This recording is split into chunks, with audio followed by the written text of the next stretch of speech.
আলাইকুম। Aggregation and ডিসঅ্যাগ্রিগেশন এটি হচ্ছে IFRS 18 এর উপরে যে সিরিজ অফ লেকচার দিচ্ছিলাম, এটা চতুর্থ লেকচার, লেকচার 4। আপনার টপিক্সের নাম হচ্ছে, আপনারা খেয়াল করেছেন যে আমরা যে অ্যাগ্রিগেশন করব কোন ডেটাগুলো, ইনফরমেশনগুলো, এবং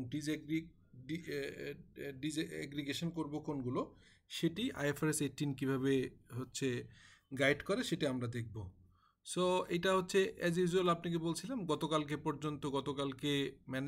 ম্যানেজমেন্ট ডিফাইন্ড পারফরমেন্স মেজর MPMসের উপর একটা সেশন নিয়েছিলাম। আপনারা আগের 3টা দেখে নেবেন। চতুর্থ session aggregation and disaggregation rules. So আমরা একটা ফাইন্যান্সিয়াল স্টেটমেন্টের IFRS 18 যেভাবে ডিফাইন করেছে, এইটাকে বলা হচ্ছে, এই পাশের যেটা হচ্ছে primary financial statements. Primary financial স্টেটমেন্টে asset, liability, equity, income and এক্সপেন্সকে যে স্ট্রাকচারে সাজানো হয়েছে, যেটাকে ব্যালেন্স শিট বা statement of financial position, profit or loss statement, other comprehensive income, change in equity and cash flow. So এই যে profit or loss and other comprehensive income, এটা সেপারেট স্টেটমেন্ট হতে পারে, একসাথে হতে পারে। এটার বাইরে সেকেন্ড হচ্ছে আলাদাভাবে এমফেসিস দেওয়া হচ্ছে মিনিংফুল আপনার রিপ্রেজেন্টেশন বা presentation of notes to the financial statement. এটা ভেরি ইম্পর্ট্যান্ট। সো এটাকে আলাদাভাবে এই ব্যালেন্স শিট, ইনকাম স্টেটমেন্টকে সাপ্লিমেন্ট করবে, সাপ্লিমেন্ট ইনফরমেশন দিবে হচ্ছে notes to the financial statement. So এখানে ওই যেটা বলছিলাম যে আপনি profit or loss and other comprehensive income একসাথেও করতে পারেন, আলাদাও করতে পারেন। IFRS 18 একটা নতুন টার্মিনোলজি এনেছে, আপনারা খেয়াল করবেন, ইউজফুল স্ট্রাকচার সামারি।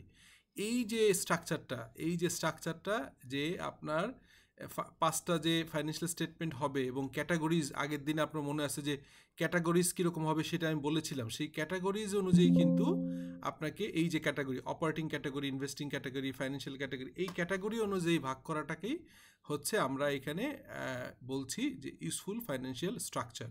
সো ওই স্ট্রাকচারই আমাদের করতে হবে, আদারওয়াইজ কিন্তু এটা হবে না। সো এই স্ট্রাকচারটা হচ্ছে IFRS 18 বলছে, IFRS 18 introduce the term useful structure summary. এছাড়াও বলা আছে, being a useful structure summary means the financial statement should be clear and concise. একদম ক্লিয়ার, আপনার এখানে ভেগ বা অ্যাম্বিগুইটি রাখা যাবে না, প্রিসাইজ, কনসাইজ হতে হবে। এগ্রিগেশন এবং ডিসএগ্রিগেট ইনফরমেশন ইফেক্টিভলি, প্রপারলি করতে হবে। Highlight the most relevant information. এখানে আমি বলি রিলেভেন্ট ইনফরমেশন, ম্যাটেরিয়ালিটি, এইগুলো হচ্ছে IFRS-এর যে কনসেপচুয়াল ফ্রেমওয়ার্ক যেভাবে বলা আছে। IS 1টা যেহেতু আপনার কনসেপচুয়াল ফ্রেমওয়ার্কের আগে তৈরি করা ছিল, এই IFRS 18টা কনসেপচুয়াল ফ্রেমওয়ার্কের একদম ধারাবাহিকভাবে এটা মেনটেন করে আসছে। সো এই কারণে এখানে বলা হচ্ছে information should be relevant, material, এবং এই অ্যাগ্রিগেশন এবং ডিসঅ্যাগ্রিগেশন ইজ ভেরি ইম্পর্ট্যান্ট যে কীভাবে করবেন। সেটা আমরা যদি দেখি, প্রাইমারি ফাইন্যান্সিয়াল স্টেটমেন্টে আমরা IFRS 18 prescribe the presentation of each financial statement, most requirement are carried from IS 1। IS 1-এর সাথে অলমোস্ট সব কিছু চলে আসছে, কিছু কিছু আপডেট হয়েছে। কেমন একটা আপডেট হচ্ছে, change in the statement of profit আর লস। ওই যে প্রফিট আর লস আমি বললাম আপনাকে 5টা ক্যাটাগরিতে প্রেজেন্টেশন আছে। Minor change in the financial position where goodwill is now included as a minimum line item. তার মানে আপনার গুডউইলটাকে মিনিমাম লাইন আইটেম হিসেবে এখানে আসবে, সেটা হচ্ছে স্টেটমেন্ট অফ ফাইন্যান্সিয়াল পজিশনের একটা চেঞ্জ।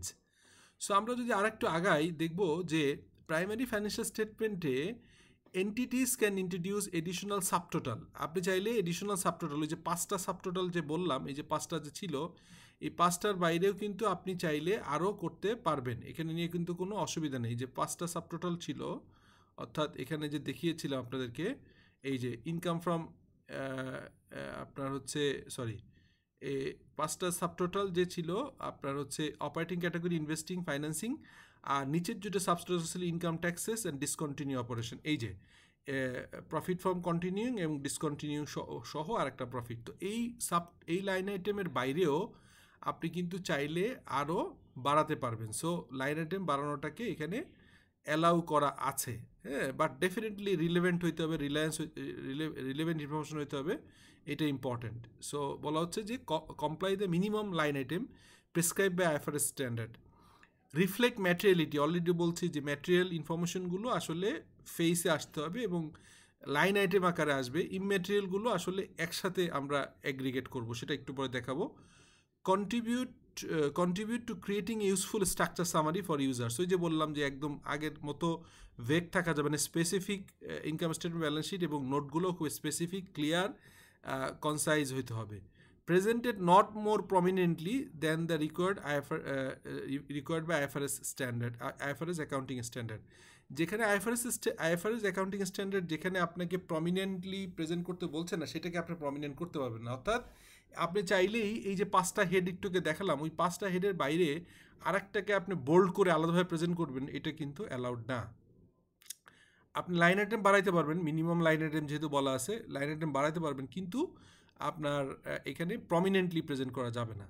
একটা এক্সাম্পল দেই, যেমন ধরেন ব্যালেন্স শিটে যদি আমরা এখানে দেখি আপনার অ্যাসেট পাশে current asset, cash, trade and other receivable, inventories, এই 10 নম্বর নোটে আমরা দেখতে পাচ্ছি 2022 সালে 5,58,448 আছে। তো সেইটারই আপনার করসপন্ডিং নোট, যেটাকে আপনি হচ্ছে ক্রস রেফারেন্সিং করতে পারবেন ট্রেড অ্যান্ড আদার রিসিভেবল আকারে, এই যে ট্রেড এবং প্রিপেমেন্ট, এটা যোগ করে এই যে 5,85,548, এটা যদিও আপনার IS1-এও ছিল, একই রকম আছে। এই জায়গাটাতে আসলে এই যে আপনার মেইন ফেজ থেকে কিভাবে আপনি নোটে ডিসঅ্যাগ্রিগেট করবেন অথবা অ্যাগ্রিগেট করবেন এবং ডেসক্রিপশনটা কী হবে, মেথড, অ্যাজাম্পশন অ্যান্ড জাজমেন্ট, এইগুলো একটু IS1-এর থেকে জায়গায় জায়গায় কিছুটা স্পেসিফিক করা হয়েছে। সো আমরা একটু আগাই, দেখেন এখানে যেমন আমি বলছি, the notes of the financial statement in addition to the notes must include information required by other IFRS standard. যেমন আপনার রিস্ক এক্সপোজার, আপনি হচ্ছে IFRS 7 অনুযায়ী যে এক্সপোজারগুলো আছে রিস্কের, সেটা আপনাকে আলাদা নোট দিতে হবে।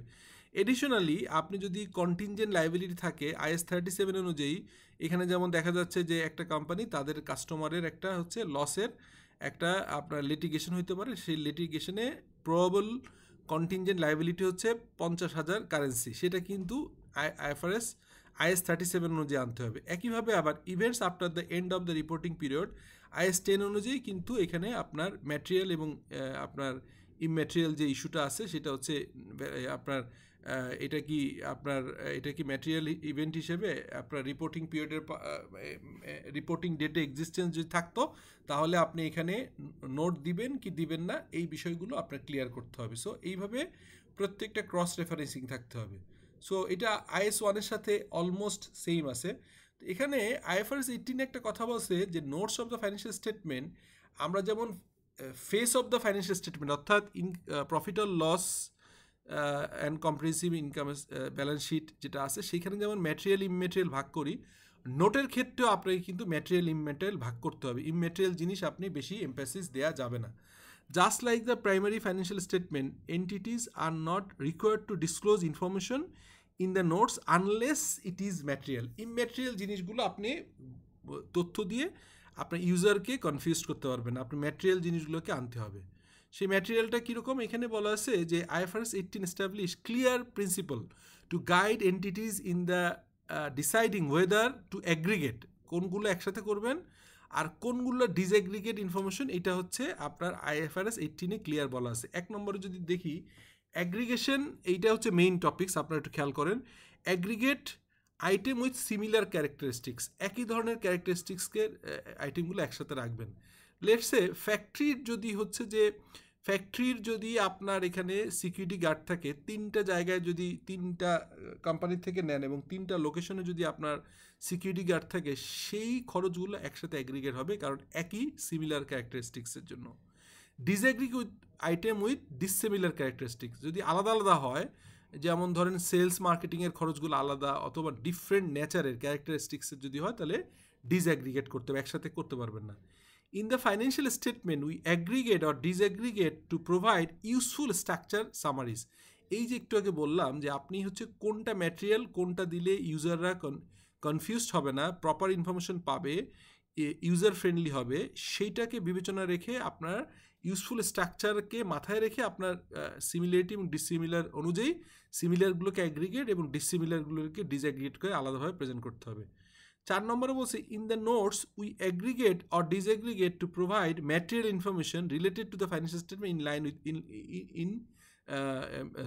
Financial statement line items. ফাইন্যান্সিয়াল স্টেটমেন্টের লাইন আইটেম অনুযায়ী আমরা কিন্তু আপনার হচ্ছে ম্যাটেরিয়াল ইনফরমেশনগুলোকে অ্যাগ্রিগেট এবং ডিসঅ্যাগ্রিগেট করব। তো 5 নম্বর বলা হয়েছে ensure that the aggregation and disaggregation do not obscure material information. এমনভাবে আমরা অ্যাগ্রিগেশন করলাম অথবা অ্যাগ্রিগেশন করলাম, মানে একসাথে এবং সেপারেট প্রেজেন্ট করলাম এমনভাবে যাতে করে ম্যাটেরিয়াল ইনফরমেশন পড়ে বোঝা যাচ্ছে না, এরকম করা যাবে না। এটাকে আপনার প্রেজেন্টেশনের ক্ষেত্রে প্রহিবিটেড আছে। যেমন একটা এক্সাম্পল, ট্রানজ্যাকশন লেভেলে আপনার এখানে 9টা ট্রানজ্যাকশন যদি হয়, তাহলে প্রথম যে গ্রুপিং হবে বা অ্যাগ্রিগেশন হবে সেটা জিএল অ্যাকাউন্টে এইখান থেকে আপনার 9টাকে ডিফারেন্ট জিএল অ্যাকাউন্টে যাবে। সেইখান থেকে ফাইন্যান্সিয়াল স্টেটমেন্টে লাইন আইটেমে আসবে এবং সেই লাইন আইটেম অনুযায়ী আবার হচ্ছে নোটের ব্রেকডাউন থাকবে। So this is the flow chart of aggregation and disaggregation criteria. এভাবেই কিন্তু জিনিসটা করতে হবে। আচ্ছা, এরপর আসেন আপনার ডিসঅ্যাগ্রিগেশনের ক্ষেত্রে এবং অ্যাগ্রিগেশনের ক্ষেত্রে ইন্টারেস্টিং হচ্ছে ট্রানজ্যাকশন অ্যান্ড ব্যালেন্স। আপনার যে ট্রানজ্যাকশনগুলো দেখালাম, ট্রানজ্যাকশন ব্যালেন্সে কী হবে, nature of the transaction, function, measurement basis, আপনার measurement uncertainty, size of the transaction, geographical location and regulatory environment. এক এক জায়গায় এক এক রকম, এক একটা এলাকা অনুযায়ী আমরা সেগমেন্ট রিপোর্টিং করি, সেইভাবে আপনার জিওগ্রাফিক্যাল লোকেশন অনুযায়ী আপনার ট্রানজ্যাকশনের নেচারগুলোকে আপনার ভাগ করে আলাদা হবে এবং রেগুলেটরি এনভায়রনমেন্টের কারণে আপনার এগ্রিগেশন অথবা ডিসএগ্রিগেশন করা লাগতে পারে। ট্যাক্স ইফেক্টের কারণে, like difference in tax rate or tax base, যদি ট্যাক্স বেস আলাদা হয় অ্যাজ পার IAS 12 অথবা ট্যাক্স রেট আলাদা হয়, সেই ক্ষেত্রে কিন্তু আপনি এটাকে ডিসঅ্যাগ্রিগেট করে আলাদা আলাদা করে রাখা লাগতে পারে যদি ডিফারেন্ট ট্যাক্স বেস অথবা ডিফারেন্ট ট্যাক্স রেটের আইটেমগুলো একসাথে অ্যাগ্রিগেশন করা এখানে ওয়েলকাম করা হয়নি। ইনকাম অ্যান্ড এক্সপেন্সে যদি বলি, আছে আপনার পারসিস্টেন্স হইতে হবে, এখানে পারসিস্টেন্স থাকতে হবে। Such when an item is recurring or non recurring, recurring অথবা নন রিকারিং আইটেমগুলোকে আসলে আলাদাভাবে আপনার হচ্ছে অ্যাগ্রিগেশন ডিসঅ্যাগ্রিগেশন করতে হবে, অর্থাৎ রিকারিং খরচগুলো একসাথে আর নন রিকারিংগুলো আলাদাভাবে প্রেজেন্ট করতে হবে। whether an item arise from the initial recognition or a subsequent change in the estimate, অর্থাৎ আপনি ইনিশিয়াল রিকগনিশনের বেসে আপনার ইনকামগুলোকে রিকগনাইজ করতে হবে, আবার যদি সাবসিকুয়েন্ট পজিশনে যদি চেঞ্জ আসে সেটাকে আলাদাভাবে আপনাকে এমফ্যাসিস করে প্রেজেন্টেশন করতে হবে। আর অ্যাসেট লাইবিলিটি এবং ইকুইটির জায়গায় যেটা দেখতে হবে, duration and timing of the recovery or settlement including current versus non-current classification, role in the operating cycle. এটা আমরা জানি যে অ্যাসেটের ক্ষেত্রে আমরা কারেন্ট এবং নন কারেন্ট আপনাকে ভাগ করি। এছাড়া আমাদের আরও একটা ইম্পর্টেন্ট, সেটা হচ্ছে আপনার রিপোর্টিং সাইকেল, অপারেটিং সাইকেল, অর্থাৎ এটা ওটা লিকুইডিটি বেসিস যে প্রেজেন্টেশন আমরা জানি কারেন্ট অ্যাসেট, কারেন্ট লাইবিলিটি, নন কারেন্ট লাইবিলিটি, কারেন্ট অ্যাসেট, নন কারেন্ট অ্যাসেট, এভাবে ভাগ করা হয় টাইপস অনুযায়ী, such as type of goods service or হচ্ছে গুডস সার্ভিস অর কাস্টমার বেসে আমরা আলাদাভাবে অনেক সময় সেগমেন্ট রিপোর্টিং করি। গুডস এবং সার্ভিসকে সেপারেট লাইন আইটেম আকারে আমরা ডিসঅ্যাগ্রি করে ওই আপনার অ্যাগ্রিগেশন করি হচ্ছে গুডসগুলো একসাথে অ্যাগ্রিগেটেড, সার্ভিসগুলো একসাথে অ্যাগ্রিগেটেড, কাস্টমার বেইজে আমরা আলাদাভাবে সেগমেন্ট রিপোর্টিং করতে পারি। রেস্ট্রিকশন অন ইউজ অর আপনার ট্রান্সফারেবিলিটি, অনেক সময় দেখা যায় যে একটা আপনার অ্যাসেট অথবা একটা অ্যাসেটের ইউজের রেস্ট্রিকশন আছে, আপনার মর্টগেজ করা আছে অথবা এটাকে আপনার প্লেস করা আছে কোনো ইনভেন্টরি, সেটাকে কিন্তু রেস্ট্রিকশন আছে, অথবা এটাকে সেপারেটলি একসাথে প্রেজেন্ট করতে হবে আলাদা আলাদা জায়গায়। আর একটা হচ্ছে যে material item plus material item, এইগুলো আসলে দুইটা ম্যাটেরিয়াল আইটেম একসাথে অ্যাগ্রিগেট করা যাবে না, নট অ্যাপ্লিকেবল। বাট ম্যাটেরিয়াল আইটেমের সাথে কিছু কিছু ইমম্যাটেরিয়াল আইটেম আপনি যোগ করে দিতে পারেন, যেমন we level the total based on the material information in the aggregation, অর্থাৎ আপনার 5টা ম্যাটেরিয়াল আইটেমের সাথে ওই একই নেচারে দুইটা ইমম্যাটেরিয়াল আইটেম যোগ করতে পারবেন, কিন্তু দুইটাই যদি ম্যাটেরিয়াল হয় তাহলে এটাকে আপনি একসাথে করতে পারবেন না। আর ইমম্যাটেরিয়াল আইটেম একই নেচারের তো যোগ করাই যাবে, সেখানে আমরা আদার হেডে আমরা লেভেলিংটা যেন প্রপার হয়, মানে আদার হেড নামে একদম মন গড়া কোনো কিছু না, সিমিলার নেচারের ইমম্যাটেরিয়াল আইটেমগুলো একই সাথে আদার হেড হিসেবে এনে এখানে যোগ করে প্রেজেন্ট করা যাবে। সো এখানে আসলে বেসিকলি যদি মানে মোটা দাগে বলি, অ্যাগ্রিগেশন অ্যান্ড ডিসঅ্যাগ্রিগেশনে IFRS 18 বলছে যে গ্রুপ সিমিলার আইটেমস, অর্থাৎ entities must aggregate item with shared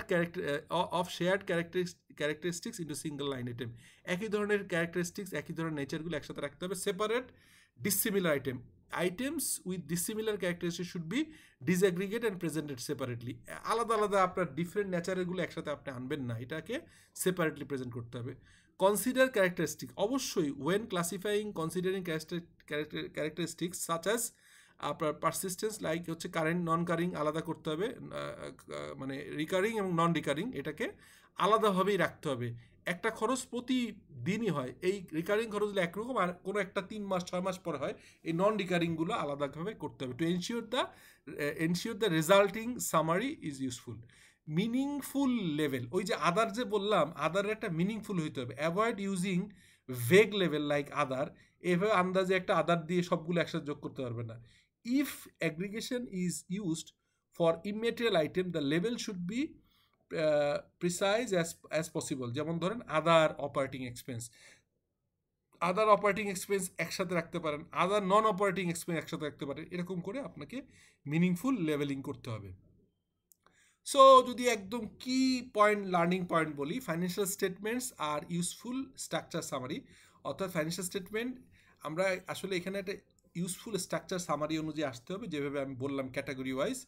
আচ্ছা, বাই ডাইরেক্টোরাল ক্রস রেফারেন্সিং, আমাদেরকে আপনি জানেন যে এখানে ক্রস রেফারেন্সিং, এই যে একটু আগে দেখালাম যে এই ক্রস রেফারেন্সিংটা ইজ ইম্পর্টেন্ট।